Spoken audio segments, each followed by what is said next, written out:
Coming up in this bulletin, government's progress report website reveals fresh details on the ambitious promise of building 111 district hospitals across the country. Tonight, we discover that not a single Agenda 111 facility has been completed by the NPP administration ever since the promise was made by the president. But government maintains it deserves plaudits. Tracker is first of all a database. It's a database that showcases the performance of the government of Ghana. Also tonight, the Peasant Farmers Association of Ghana is taking on government for its decision to approve the commercialization of 14 novel genetically modified seeds, which they say would cripple the business of local seed breeders and adversely hurt the work of peasant farmers.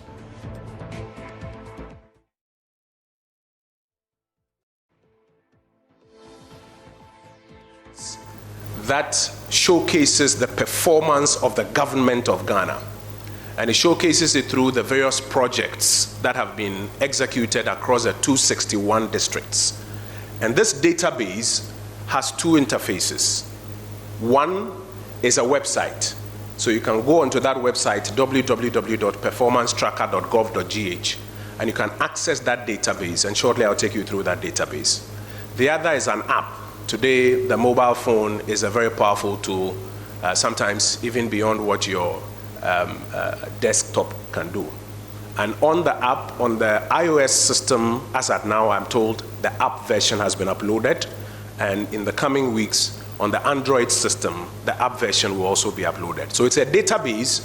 You can access it through a URL, performancetracker.gov.gh, or you can download the app and access that database. And what it does is that it showcases the performance of the government of Ghana across the 261 districts, across the 28 ministries, and across the 16 regions.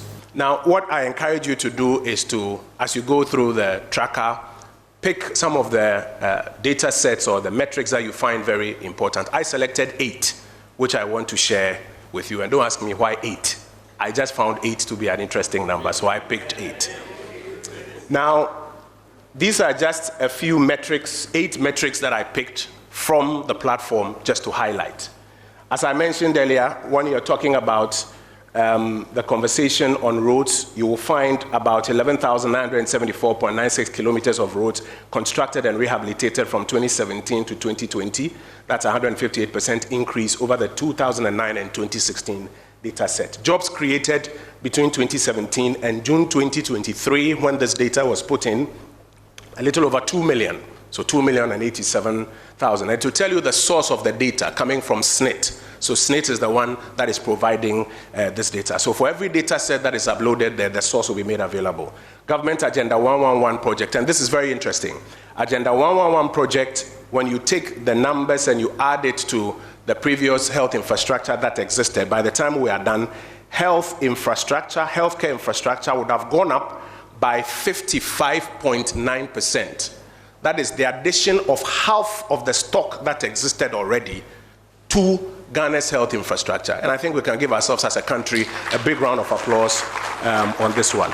STEM education, 5 schools completed, 5 under construction. And depending on which dimension you are querying, you can then go in there and then find the details for yourself.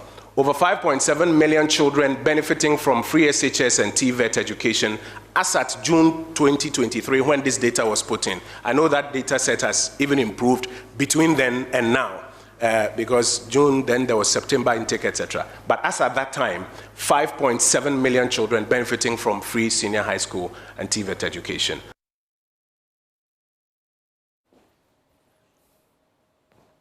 Now, ever since the Enhanced Tracker platform went live today, JoyNews has been taking a look at the government's own data and providing our audience with a rate of performance. Starting with the health sector, we have discovered that government's pledge of building a total of 111 district hospitals across the country is yet to materialize, as no single facility has been commissioned as of now. Data analyst at JoyNews, Isaac Kofi Ajay, joins us with more. He joins via Zoom now.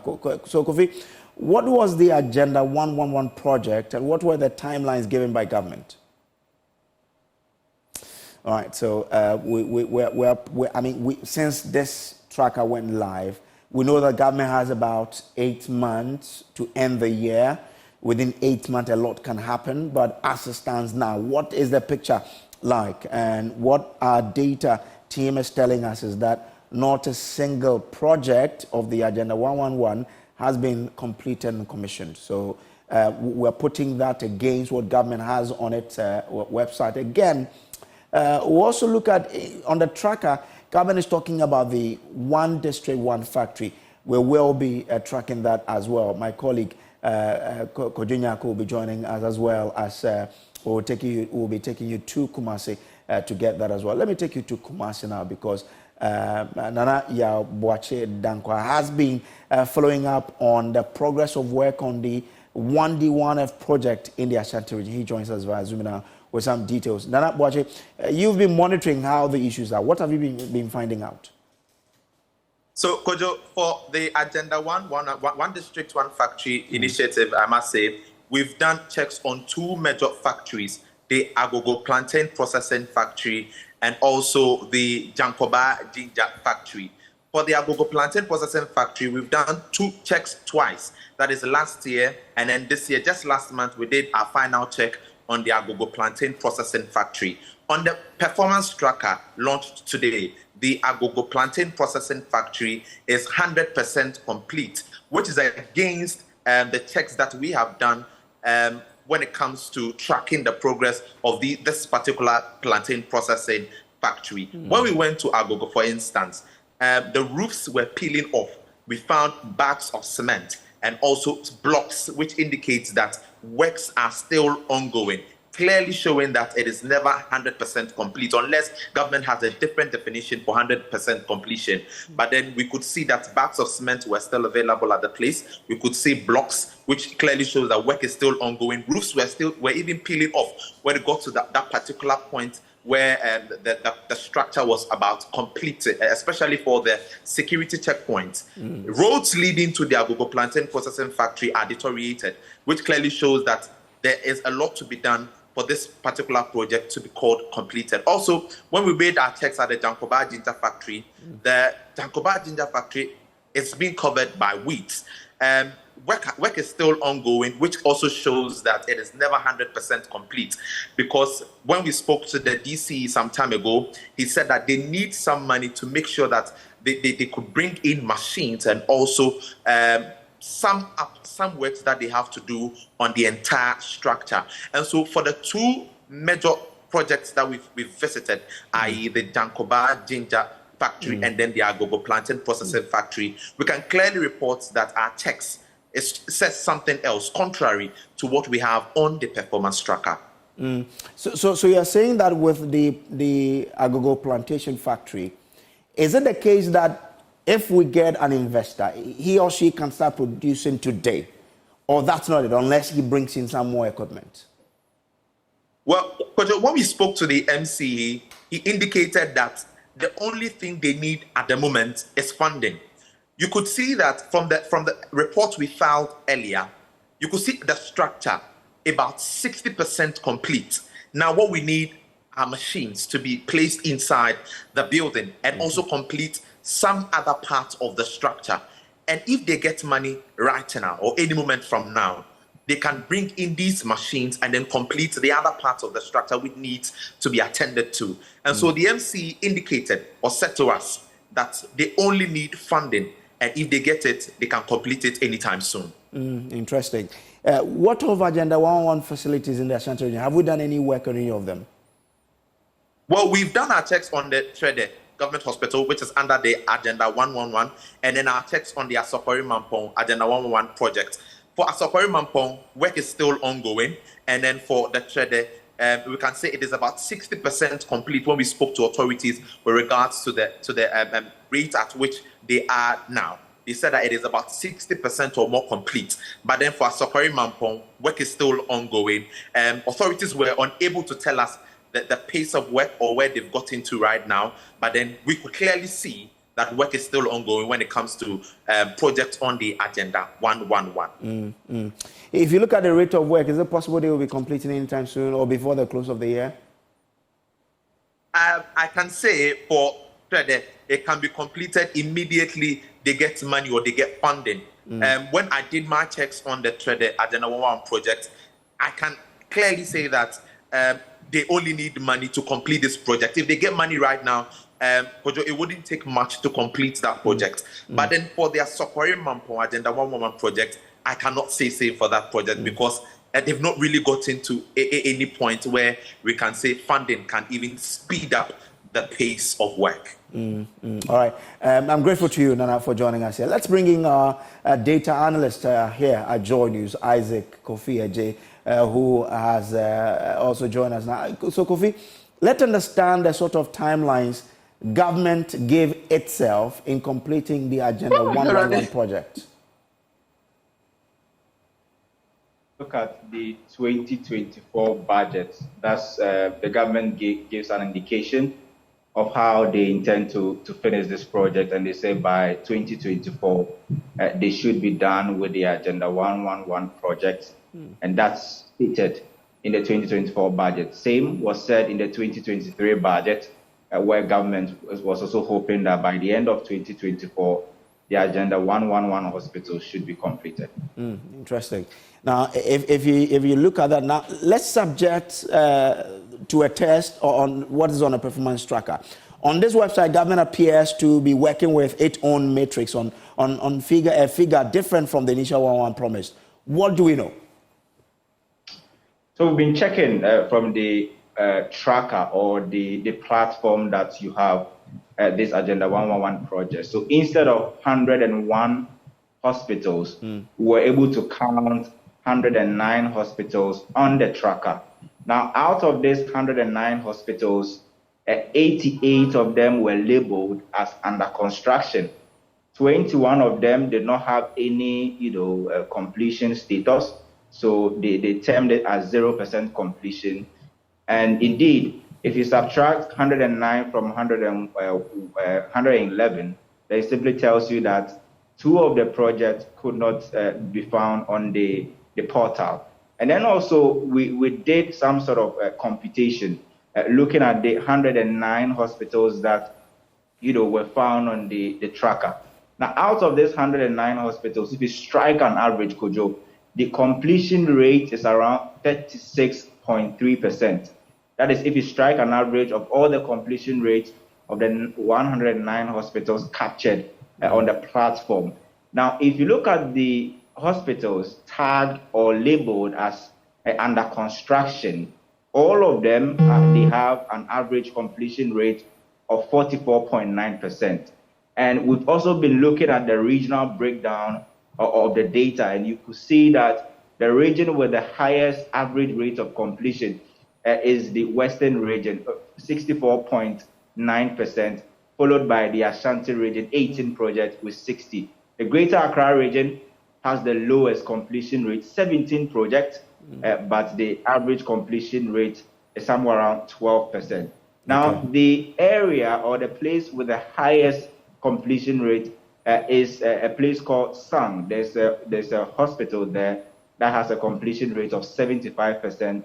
The one with the least completion rate can be found in the Ashanti region with 8% completion rate. It's called the Acrofrom, hospital. It has 8% completion rate. That's what our checks actually, put out. Interesting. Grateful to you, Kofi, for joining us with those details. But Dr. Anthony Siansari, who is the presidential advisor on health, says the government is on course to complete about 50 of the hospitals. He's been speaking to Evans Mensah on Top Story on Joy FM. I think one thing you should know is that Agenda 111 is not static. The construction is not static. It's ongoing, very dynamic. What is on the delivery tracker was given to them sometime last year. But we are going around, we get reports regularly, and we know the number of projects which are started. We have 90 active sites which are working now. Game changer for Ghana's fight.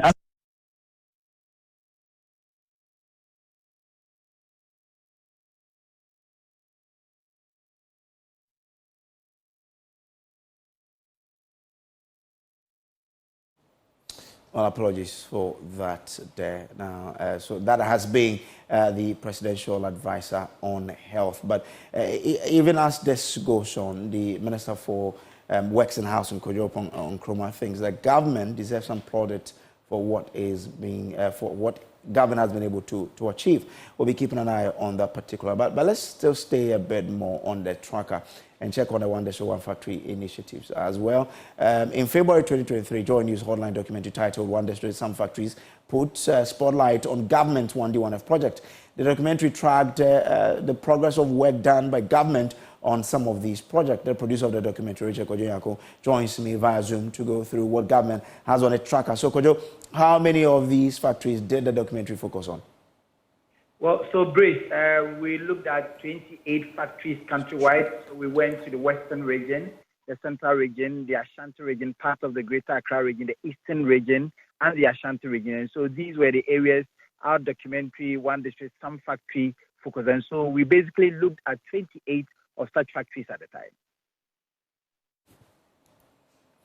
Now let's go through the tracker and let's try to identify these projects that you followed. You see them on the tracker. What do you see? So, Kojo, on the tracker, I checked Petersfield and Rail Group is located at Atabazi in the Central region. On the tracker, it is 100%. The Central Oil Mills located at Jokwa in Pum. On the tracker, it's 100%. Okay. And then the Kunfi Fruit and Juices Factory, 100%. 1D1F Paper Company Limited, Leslie Company Limited at Nyamina Dome in Gomoa West, it's 100% on the tracker. A PEP Cylinder Manufacturing Company, it's also 100% on the tracker. Happy Sunshine Company Limited, it's rare in the Sumun Krabwa Hotel, 100%. The Dorothy Kani Company Limited in the Kibi in the Eastern region, also 100%. And as we've been told by Nanabuachi Yadom, the Agogo Plantain Processing Factory and the Ginger Factory at Jankoba, they are also on the tracker and 100%. But Kojo, there are, however, issues. Even though we've indicated on the track and on the field, you can see that these are the factories, the structures are there, but they are facing challenges. In fact, a lot of them are not operating, even though government has indicated that they are complete 100%. So if you look at Casa Drupa, unfortunately, Casa Drupa was under the 1D1F. The president commissioned it about 3 years ago, but it's not functioning. They are facing some challenges as far as funding is concerned. They requested money from Exim Bank, that is the financier, to help them operationalize the place after the commissioning of the place. But up to date, I'm told that the Exim Bank is even in court with them. They are also battling it out as to the provision of the funding. If you look at Petersfield and Rail Group, the Exim Bank, the financiers, have written to the company that they want to take over the company because the company has not been able to pay them the amount of money needed to pay them. But the argument that the company is advancing is that upon completion, they've not been given money by their financiers to help operationalize the place, and that is why they are unable to also pay up the money. So if you look at the Central Oil Mills Limited, that's also so. They are also facing liquidity support. And so if you look at all of these things, and yes, indeed, on the tracker, it's 100% complete, but on the field, a lot of these factories are not operating. You remember that the PEP Cylinder Manufacturing Company, when we did the documentary, government quickly moved in, and now it is under the cylinder rate circulation model. And so that is very well operational. If you look at the Kunfi Fruit and Juices, as well as others, they are also operational. So that is what I can report from the field as far as the launch of this tracker is concerned. All right. Grateful to you, Kojo, for that one. Now, away from that story, the Peasant Farmers Association of Ghana is taking on government for its decision to approve the commercialization of 14 novel genetically modified products, which includes maize and soya beans varieties. The association says the move, orchestrated through the National Biosafety Authority, directly aligns with the interest of multinational seed companies, neglecting the concerns and well-being of local farmers and consumers. They argue that despite the nation's abundant food production with farmer-saved seeds and locally bred varieties, the government's sudden embrace of GMOs raises critical questions about priorities amidst pressing challenges like climate change. Besmako Usunote is Executive Director of the Peasant Farmers Association of Ghana. Our agricultural sector is beset with a lot of challenges. And every day we document those challenges. Right. Ranging from the fact that we have inadequate irrigation facilities. If you look at the report from the Ghana Irrigation Development Authority, that's GIDA, they are saying that we are just doing less than 10% of the potential irrigation of the country. We are doing way lower than record. When it comes to equipment and mechanization, we are not doing very well. We established what we call the agricultural mechanization centers. An idea was to have them in every district in Ghana to provide tractors and harvesters. Exactly. We've not done that. When it comes to access to finance, where farmers need money to be able to purchase inputs, plowing services, we all know the barriers. We know how interest rates are so high, farmers are not able to access facilities. When you come to markets, it's a major issue. As I'm talking to you now, if you send your reporters to the northern part of the country, northern region, upper east, northeast, part of Oti region, our rice farmers have done a lot of rice, but they are not getting markets. And the reason being what? One, because of the high cost of production, the price of the paddy rice is a bit high. So the local millers are not able to buy. Secondly, we have inadequate millers in the country, so they cannot mop up all the rice in the system. Thirdly, we've allowed for the cheap importation of other rice into the system. So that has saturated the system, so they feel that there's enough rice, so there's no need to go for local rice. You expect that as a country, these are the issues that we should deal with. So why don't we focus and deal with the issues? But we rather feel that, no, why don't we sidestep the whole process and go for a technology that we feel that if we implement it, it will eradicate all our problems and make our farmers richer. And that's the idea of the GMO.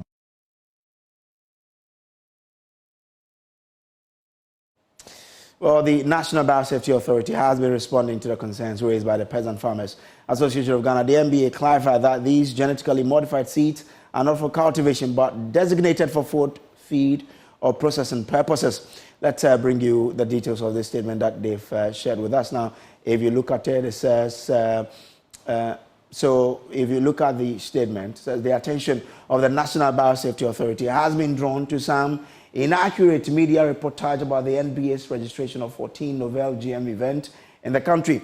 It says, while we appreciate the various concerns raised, the NBA wishes to state that the approved events are not for cultivation.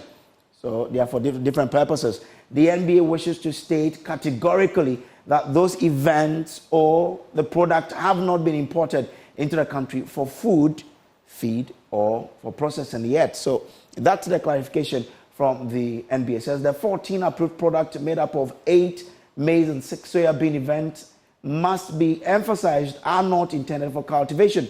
They are rather grains for direct use as food, feed, or for processing as stated above. So that is what they are saying. Now, the call to reject any GMCs that will be supplied is unfortunate. The NBA recognizes the need for Ghanaians to adapt to the emerging plant breeding technologies in the agricultural space for sustained crop improvement and food security. That's what the NBA is telling us today. And they go on to say that we wish to reiterate that the fact that the improved yield and sustained food security will rather inure to the benefit of farmers rather than impoverish them as being speculated by a section of the media. Again, there is robust biosafety system in place to ensure that ensure the safety of GMOs officially released in the country. That's what the NBA is saying. They conclude by saying that NBA will continue to monitor for any unapproved GMOs in the country and follow up on the performance of those GMOs already approved in the country. So that is what the NBA is telling us. So we'll keep an eye on this development and update you on what happens. But away from that, more than 1,000 persons displaced by yesterday's fire outbreak in a slum community near Jamestown here in Accra are still without relief items 24 hours after their homes were destroyed. Now, the victims, mostly fisherfolk and their dependents, lost their entire belongings, including their earnings from their fishing activities, clothes, and even food. Now, they are expected to pass a second night without shelter. Semefa Rejoice Kwesu has more.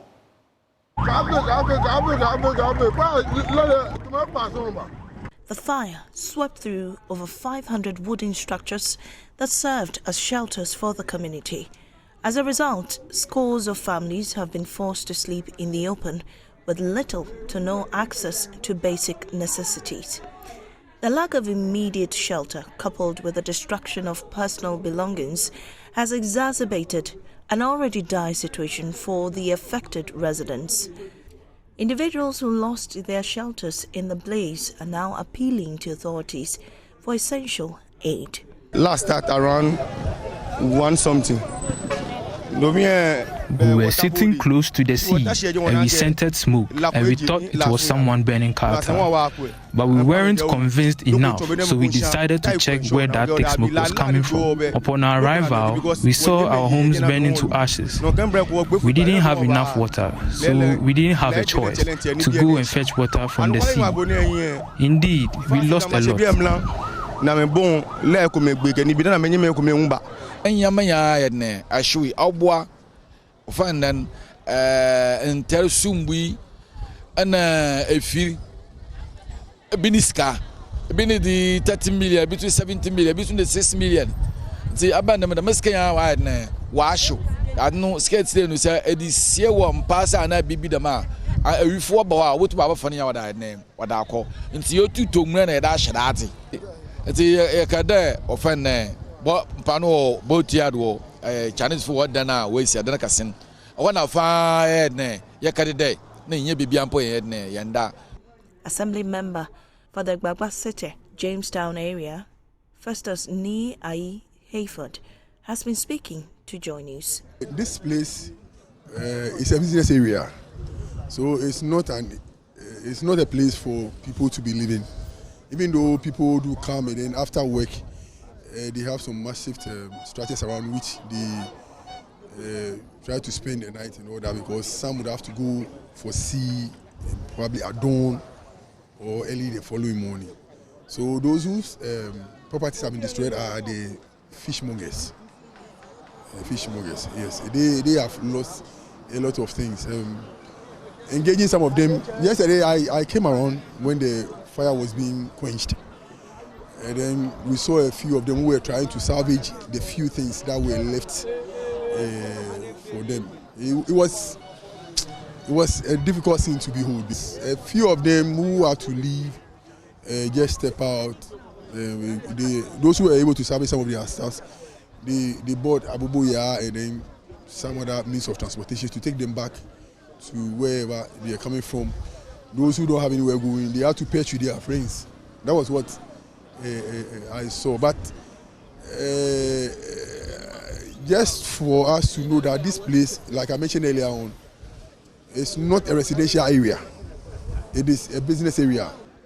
And the numbers, as of now, I can't give you off it because we are still putting the list. You know, they are dependents. So if you want to add the dependents to the main business owners, then you can be talking about these huge numbers. Deputy Director of the Accra Sub-Metro of NADMO says efforts are underway to assess the full extent of damage and identify ways to support those who have lost their homes. We are here to take their data so that we will know the number of people who are affected. Mayor and the team were here to grant interview. So she tasked us to come and take the data, and then we forward the data for her to know if there is any help that they can give to support them. We are taking down their names. Actually, we don't know those who are affected. So we have asked their leaders to take down their names, their items that are destroyed by the fire, and then we quantify it in the monetary term. And then we also do our assessment, we do the reconciliation, we write a memo to it, and we forward it to New York. So they will also take it from there and see what they can do. Information or any the incident that happens, we will do by getting the data, and then we give it to the corporate authorities, and they will be working on it. So I can't say anything that we have the resourceful things to help or not for now. In the meantime, affected residents remain in a state of uncertainty, grappling with the immediate aftermath off the fire and a daunting task of rebuilding their lives. Interesting times for them. This is still the JoyNews Prime. We will take a quick break. When we return, we'll still have more news for you. Please do stay.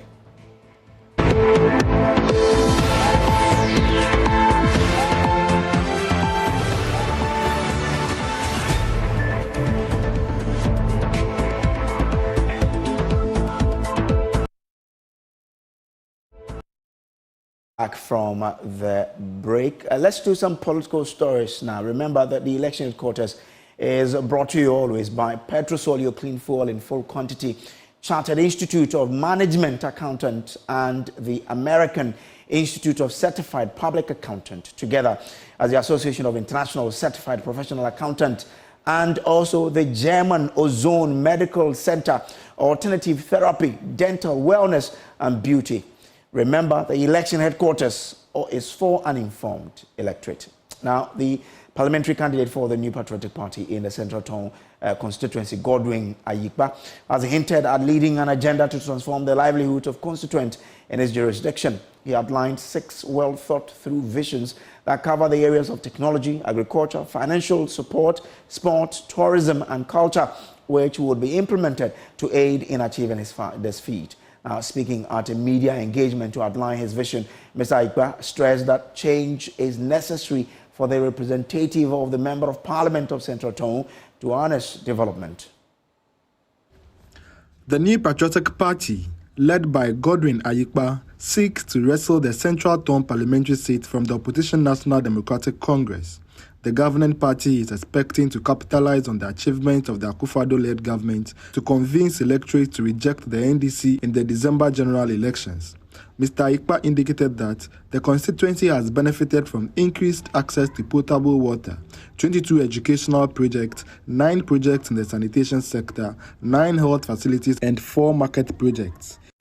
Under school infrastructure, the government, through the Central Town District Assembly, initiated a total of 22 educational facilities. A number of the school infrastructure completed are in use, while every effort will be made to complete the rest within the contract duration. For account to markets, as part of plans to improve the local economy, the government, through the District Assembly, budgeted and established markets to make it possible for our farmers to trade easily their products. Within the period, 4 markets infrastructure projects were completed at the following communities. Under health infrastructure, within the health sector, Central Tomu has witnessed significant development, a strategy to bring health delivery and healthcare service closer to our community. 9 projects were initiated and 7 completed. He outlined leveraging technology, investing in large-scale farming, providing financial assistance, establishing a sports academy, and harnessing tourism potentials as the core of his visions to make the constituency economically viable. As an agrarian constituency, Central Town can become a hub for foodstuffs. The plan is to establish community-based youth farm projects, mobilizing funds to cultivate a minimum of 5 acres annually in each polling station community, as a group and as individuals. This initiative aims to create a cassava production base, presenting us an opportunity to attract investment for a starch factory to be established in Central Town and a product for the beverage producing market. He urged the electorate to elect him to implement his vision to enhance their livelihoods. Change has become necessary in the parliamentary membership in Central Town. Change has become very necessary at this point. Has become necessary in Central Town. We need to make change in the parliamentary representation to serve as a catalyst to speed up the development of our dear Central Town district. I present myself to lead Central Town constituency, so I ask humbly for your assistance and vote. Fred Kwame Asari, Joy News, Adidome. Away from that, the municipal imam of Alusuna Wal Jama in Techiman, Imam Idrisu Suleiman, has urged Muslims across the municipality and the region at large to stay away from massing up at collation centers during the 2024 general elections as a means of preventing electoral violence. The Imam, who was speaking at the Eid al-Fitr prayers held in Techiman, says the public, particularly Muslim youths, should allow electoral authorities to execute their mandate in order to prevent the repeat of the 2020 shooting incident that claimed 2 lives and left several people injured. Anna Sabet was at the Eid grounds and filed this report. So the Eid al-Fitr festivities, which marks the end of the month of Ramadan, has been held moments ago here at the Jacko Community Senior High Schools Park here in the Techiman municipality, with the Imam calling on Muslims around the municipality and beyond to embrace peace ahead of the 2024 general elections. He's urging Muslims, particularly the youth, to stay away from trouble, to stay away from, visiting the various collation centers, when the results are being collated as a means of ensuring that what happened in the 2020 general elections here in Techiman would not be repeated. Let's listen to what the Imam, Imam Idris Suleiman, has to say in relation to this particular development. My message within the municipality is that Ghana, we need peace to stay in as a country. And this year is an election year. Anytime they turn this town to be a violence place, where there are so many troubles going on in this town, I want to advise all Muslims that everybody's work is his work. The president is doing his work, and the ministers are doing their work. A butcher is in the butcher shop doing his work. A carpenter is a carpenter doing his carpentry work. If you are a Zongolese boy, you are not an electoral officer. So when there are elections, you don't have to go to a coalition center because you want to do to make everything right. You are not Mr. Right, so you shouldn't go there. We have to stay in and bring peace. Leave everybody's work for that person to do his work. There will be peace in this country. On the part of the National Democratic Congress candidate for Techiman South, Christopher Basonti-Bere, is also rehashing that the former president John Dramani Mahama has promised Muslims that when voted into office, he's going to ensure that the 2025 Hajj fee is going to be reduced drastically to ensure that Muslims in general, not only the rich, will be able to afford the journey to Mecca, which is one of the 5 pillars of Islam. From His Excellency, he is saying that Hajj, we know, is a pillar of Islam and very important. So when he comes back to power, we know it's very expensive now to go to Hajj.